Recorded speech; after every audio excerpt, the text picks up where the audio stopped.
I beg, no vex, yeah? In a cruel twist of fate, what started as a joke transformed into a tragic reality. This famous actor posted a video on his page, laughing and pleading with the boat driver to slow down. Little did he know, those pleas will be his last. His jesting pleas for safety, now haunting echoes of his final moments, played out on his social media page mere hours before the fateful journey that will claim his life and those of 4 crew members by the currents of the Anam River in Asaba, Delta State. Now this video is a chilling reminder of how fragile life can be. The unraveling of this tragedy exposes a damning chain of errors, safety protocols that were dismissed, response efforts delayed, lives needlessly lost. The bitter truth remains. Had they adhered to the proper procedures, followed safety measures, the crowd acted swiftly in the face of danger, these 5 souls might still walk among us today. It's a lesson for all of us. Negligence can have devastating consequences, so let's not wait until it's too late to take safety seriously. Let's learn from this tragedy and make sure it never happens again. Welcome back to my channel, guys. 39-year-old Pope Obunimi Odonwodo, also known as Junior Pope, was born on May 7, 1984. He's a mix of Nigerian and Cameroonian roots, adding spice to his already colorful life. At a very young age, his family settled back in Nigeria. A graduate of accounting from the University of Nsukka, Junior Pope found himself drawn to a different kind of numbers, the box office numbers. In 2004, he dipped his toes into acting, starting small but dreaming big. Fast forward to 2007, and Junior Pope's breakout role in the movie Deeper Than Faces catapulted him into the spotlight. And boy did he leave his mark in Nollywood. That's the Nigerian version of Hollywood. He acted in more than 100 films, including Throne of Tears, Always Mine, Mad Sex, Blood Affair, and No Way Through. His talent shone brightly, capturing hearts far and wide. But he didn't let the fame get to his head. Nope, Junior Pope stayed as down-to-earth as ever, staying true to himself and his roots. Speaking of roots, Junior Pope's love story is straight out of a romantic comedy. He met his leading lady, Jennifer Awele, on Facebook of all places. They tied the knot on July 26, 2014, and their union is blessed with 3 adorable boys. What really sets Junior Pope apart isn't just his talent, it's his humility, his love for his family, and his dedication to his craft. He's proof that you can chase your dreams without losing sight of what truly matters. In his world, it's all about keeping it real on and off the screen. Despite the glitz and glam of showbiz, Junior Pope's heart belonged at home with his family. He loved his wife and he adored his sons. They meant the world to him. Now let's rewind back to that fateful day. After a bit of a hiatus from the silver screen, producer Adam Maluk decided to bring him back into the limelight with her latest project, her upcoming movie, The Other Side of Life. Talk about irony, right? Their shoot was set in a quaint village in Asaba, the capital city of Delta State, Nigeria. And here's where things take a turn. Instead of opting for the usual mode of transportation, like vans or cars, they went for a speedboat. Yeah, those small boats with tiny engines. You know, looking back, it's a bit baffling. At the time, we thought the only way to reach those villages was by boat. But well, it turns out the village was actually accessible by car. First mistake, well, they crammed 12 people into a boat meant for a maximum of 6.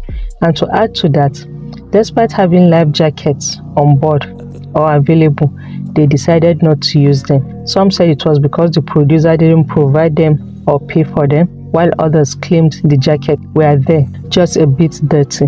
Talk about cutting corners, right? I mean, you can see them. None had a life jacket on. Sadly, this kind of lax attitude towards safety isn't uncommon around these parts. People tend to pack themselves onto boats without giving much thought to the risk. No life jackets or divers in case of any unforeseen. Anyways, they made it to their shooting location in one piece and got down to business on the 9th of April. But on April 10th, 2024, disaster struck on their way back. Their boat collided with a smaller canoe, and before they knew it, they were capsized in the water. According to witnesses and survivors, it was a moment of distraction that led to the collision. They are cruising along in the speedboat, making videos, taking photos, having fun, when suddenly, bam, there's a canoe right in their path. Talk about a heart-stopping moment. As their speedboat raced forward, they suddenly found themselves in a collision course with the approaching canoe. The guy in the canoe tried to swerve, but it was too late. The boat collided, sending all 12 occupants plunging into the river. In the chaos that ensued, those who had the foresight to wear life jackets were fortunate enough to be saved. Others desperately clung to ropes dangling from the capsized boat, while some were left to fend for themselves. It was either sink or swim, and none of them could swim. Thankfully, help wasn't far off. Divers wasted no time diving in to rescue those in trouble. They managed to rescue 7 people, but unfortunately, Junior Pope and 4 crew members, Friday, the makeup artist Abigail, 2 sound engineers Olanti and Precious, were still nowhere to be found. As the search continued, the tension mounted. Hours passed, and finally they found Friday, but sadly he was already gone. Then, just when hope was fading, they pulled Junior Pope's body from the water. The divers then called off the search for the day, vowing they'd be back at it again the next day, determined to rescue the remaining 3. Now, as soon as Junior Pope gets pulled out of the water, being a famous celebrity, instead of people giving him the space he needs to breathe, they are all crowded around, snapping pictures and making videos.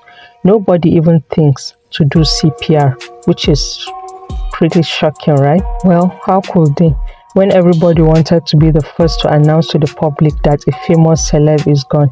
They are busy spreading the news online, declaring him dead without any official confirmation. They just left him lying there, helplessly. Then, instead of rushing him to the hospital like you'd expect, they took him straight to the mortuary. Like, seriously, who does that? I mean, shouldn't a doctor certify him dead or alive before they go sending him off to the morgue?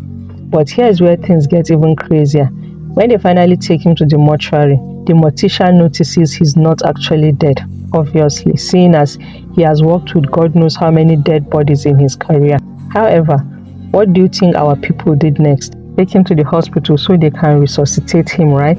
Yeah, of course you think that. Well, apparently, our people think differently.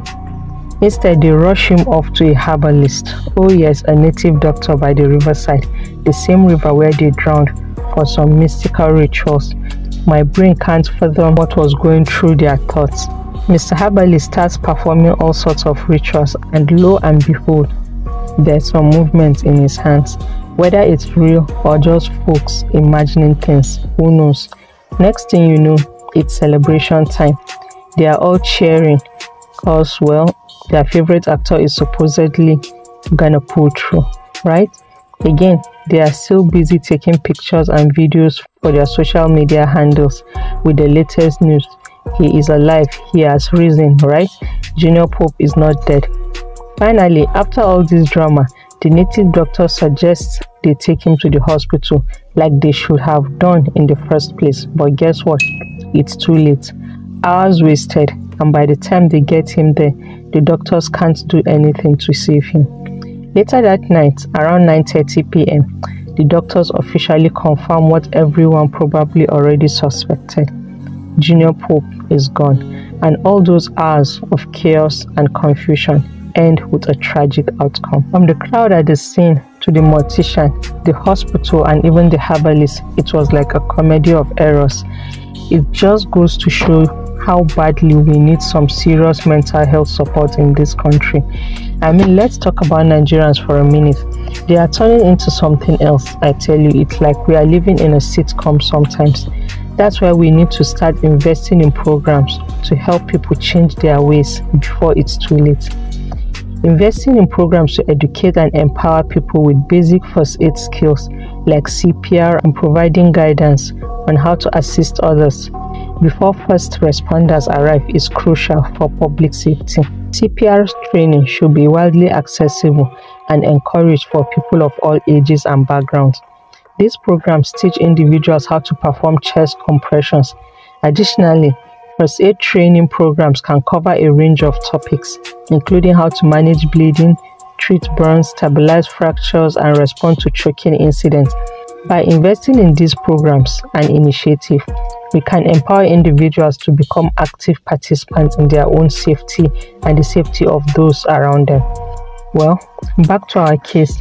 The next day, they found 2 more bodies, the makeup artist and a sound engineer, Olanti. At first, the villagers insisted on burying them by the riverside to appease the water gods, but thankfully, they managed to evacuate the makeup artist so she could have a proper burial back in her hometown. As for Precious, the second sound guy, he's still missing 10 days after. After all this chaos, the Actors Guild of Nigeria declared April 11th a no-shooting day. They also put a ban on filming in riverine areas and riding boats to locations. Actors were also told to steer clear of any movies produced by Adaman Look Productions. That's the production behind the ill-fated movie, The Other Side of Life. Like, she's literally being suspended from producing any movie, closing the barn door after the horse has bolted. I mean, medicine after death. It's just heart-wrenching to think about the lives lost. These victims were breadwinners for their families, you know. Junior Pope had just moved into his dream mansion after putting in over 20 years in the industry, and his last words, worrying about his kids, is enough to break anyone's heart. Why does it seem that just as people begin to achieve success in life, they are suddenly taken away from us? One thing's for sure though, never ever get on a boat without a life jacket, whether you can swim or not. No excuses. May their souls rest in peace, and may their families find the strength to carry on. Thanks for tuning in, guys. I'd love to hear your thoughts concerning this tragic event. What do you think could have been done differently to ensure the victims received the help they needed in those critical moments? How can we raise awareness about the importance of taking swift action and providing aid to those in distress, even in challenging situations? Please leave your thoughts in the comment section. Don't forget to like and subscribe so you don't miss updates on new cases. Thanks for watching. Bye.